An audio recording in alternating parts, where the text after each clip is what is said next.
Hey Psych2Goers, and welcome back to another Psych2Go video. Do you find it hard to socialize with other people? Do you feel overwhelmed at the thought of going to a social event? It can be very easy to confuse social anxiety and shyness since they share many of the same characteristics. While shyness is a personality trait, social anxiety is a mental illness.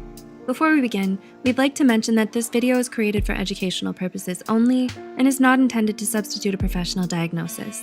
With that being said, here are 8 signs you might have social anxiety. 1. You're always self-conscious. One aspect of social anxiety is the extreme fear of being judged. According to Kakowski and Endler, if you have social anxiety, you'll constantly worry about the way you look or act and what others think of you. Your greatest fear is of embarrassing yourself in front of others. A shy person, on the other hand, will only worry about being judged in certain situations, like in public speaking or when meeting someone new. 2. Your anxiety feels out of hand. There are times when it's normal to feel shy or nervous around other people. For example, when you move to a new school or have to perform in front of an audience. But social anxiety is irrational and unwarranted. You may feel distressed about things as simple as making eye contact with someone, using public transportation, or eating in front of other people. The fear is always there. 3. It interferes with your performance. Have you ever called in sick to work when your anxiety became too overwhelming? Or have you kept quiet when you were having trouble in class? Social anxiety can impact your performance in many ways. With the constant fear of people's judgment, you may even be afraid to do well to avoid drawing attention. You don't pitch ideas at meetings, raise your hand in class, or join clubs because of how much anxiety it creates. 4. It affects your relationships. While it's hard to make friends when you're shy, it can feel almost impossible when you have social anxiety.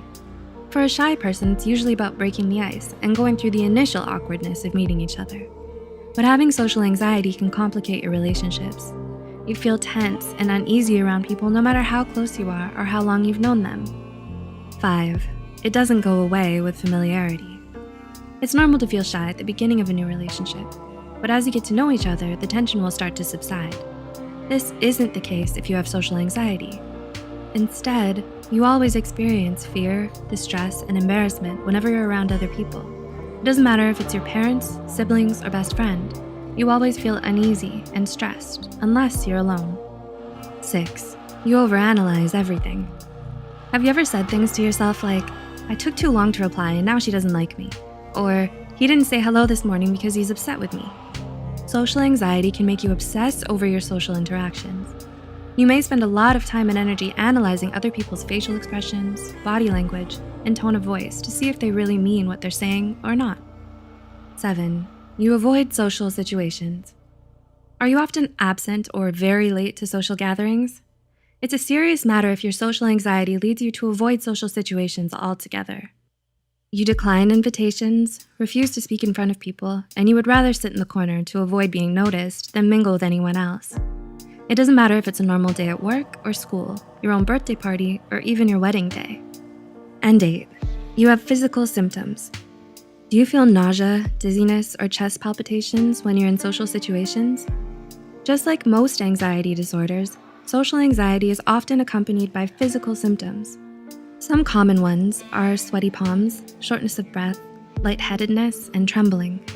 While these are also the same signs of someone having a panic attack, you'll be able to tell the difference if you only show these symptoms when anticipating or being out in a social setting. Do you relate to any of these symptoms above? Let us know in the comments below. If you do, you're definitely not alone, nor are you bad for feeling this way. The references and studies used in this video are added in the description below. If you find this video helpful, be sure to like, subscribe, and share this video with those who might benefit from it as well. Thanks for watching, and we'll see you in the next video.